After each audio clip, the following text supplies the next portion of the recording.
Hello दोस्तों, एक समय ऐसा भी आया था जब श्री कृष्ण और अर्जुन के बीच भयंकर युद्ध हुआ था। आइए हम उसी कहानी को सुनते हैं।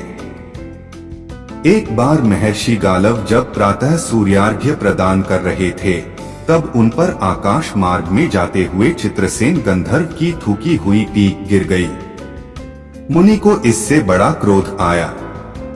वे उसे श्राप देना ही चाहते थे कि उन्हें अपने तपोनाश का ध्यान आ गया और वे रुक गए।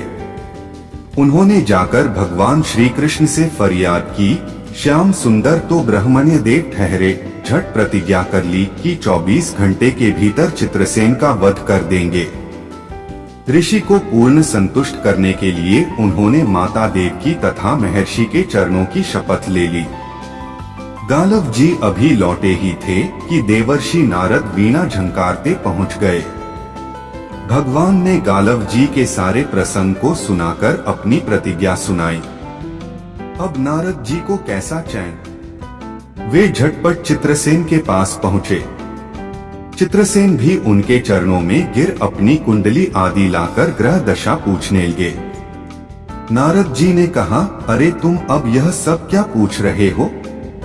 तुम्हारा अंतकाल निकट आ पहुंचा है। अपना कल्याण चाहते हो तो बस कुछ दान पुण्य कर लो। 24 घंटों में श्री कृष्ण ने तुम्हें मार डालने की प्रतिज्ञा कर ली है। अब तो बेचारा गंधर्व घबराया, वह इधर उधर दौड़ने लगा। वह ब्रह्मधाम, शिवपुरी, इंद्रियम्बरुन सभी के लोकों में दौड़ता फिरा, पर किसी ने उसे अपने यहाँ ठहरने तक नहीं दिया। श्री कृष्ण से शत्रुता कौन उधार ले। अब बेचारा गंधर्वराज अपनी रोती पीटती स्त्रियों के साथ नारद जी की ही शरण में आया। नारद जी दयालु तो ठहरे ही। वह बोले, अच्छा यमुना तट पर चलो। वहां जाकर एक स्थान को दिखाकर कहा, आज आधी रात को यहाँ एक स्त्री आएगी, उस समय तुम ऊंचे स्वर में विलाप करते रहना, वह स्त्री तुम्हें बचा लेगी। पर ध्यान रखना, जब तक वह तुम्हारे कष्ट दूर कर देने की प्रतिज्ञा न कर ले, तब तक तुम अपने कष्ट का कारण भूलकर भी मत बताना। नारद जी भी विचित्र ठहरे। एक ओर तो चित्रसेन को यह समझाया, दूसरी ओर पहुंच गए अर्जुन के महल में सुभद्रा के पास। उससे बोले, सुभद्रे, आज का पर्व बड़ा ही महत्वपूर्ण है। आज आधी रात को यमुना स्नान करने तथा दीन की रक्षा करने से अक्षय पुण्य की प्राप्ति होगी। आधी रात को सुभद्रा अपनी एक दो सहेलियों के साथ यमुना स्नान को पहुंची। वहां उन्हें रोने की आवाज सुनाई पड़ी। नारद जी ने दीनोद्धार का महात्म्य बतला ही रखा था। सुभद्रा ने सोचा, चलो अक्षय पुण्य लूट ही लूं। वे तुरंत उधर गईं तो चित्रसेन रोता मिला। उन्होंने लाख पूछा, पर वह बिना प्रतिज्ञा के बतलाए ही नहीं। अंत में इनके प्रतिज्ञाबद्ध होने पर उसने स्थिति स्पष्ट की। अब तो यह सुनकर सुभद्रा बड़े धर्म संकट और असमंजस में पड़ गई। एक ओर श्री कृष्ण की प्रतिज्ञा, वह भी ब्राह्मण ही के लिए, दूसरी ओर अपनी प्रतिज्ञा। अंत में शरणागत त्राण का निश्चय करके वे उसे अपने साथ ले गईं। घर जाकर उन्होंने सारी परिस्थिति अर्जुन के सामने रखी। अर्जुन का चित्रसेन मित्र भी था। अर्जुन ने सुभद्रा को सांत्वना दी और कहा कि तुम्हारी प्रतिज्ञा पूरी होगी। नारद जी ने इधर जब यह सब ठीक कर लिया, तब द्वारका पहुंचे और श्री कृष्ण से कह दिया कि महाराज, अर्जुन ने चित्रसेन को आश्रय दे रखा है, इसलिए आप सोच विचार कर ही युद्ध के लिए चलें।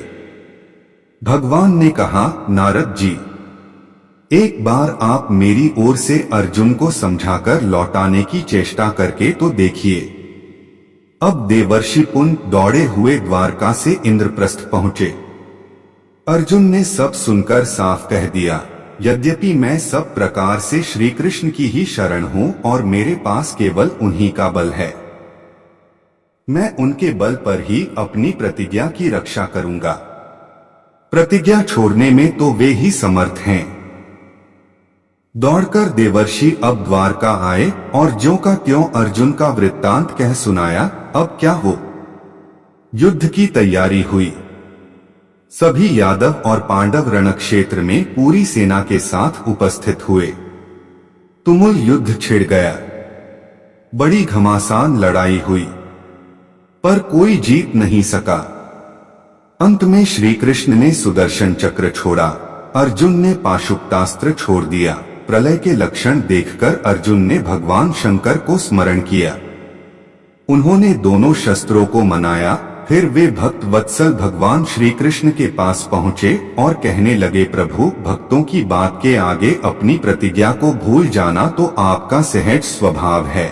इसकी तो असंख्य आवृत्तियां हुई होंगी। अब तो इस लीला को यहीं समाप्त कीजिए। तब भगवान श्री कृष्ण अर्जुन को गले लगाकर उन्होंने युद्ध श्रम से मुक्त किया, चित्रसेन को अभय किया। सब लोग धन्य धन्य कह उठे, पर गालव को यह बात अच्छी नहीं लगी।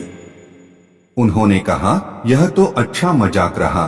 स्वच्छ हृदय के ऋषि बोल उठे, लो मैं अपनी शक्ति प्रकट करता हूँ। मैं कृष्ण, अर्जुन, सुभद्रा समेत चित्रसेन को जला डालता हूँ। पर बेचारे साधु ने ज्यों ही जल हाथ में लिया, सुभद्रा बोल उठी, मैं यदि कृष्ण की भक्त हूँ और अर्जुन के प्रति मेरा प्रतिव्रत्य पूर्ण हो तो यह जल ऋषि के हाथ से पृथ्वी पर न गिरे। ऐसा ही हुआ। गालव बड़े लज्जित हुए। उन्होंने प्रभु को नमस्कार किया और वे अपने स्थान पर लौट गए।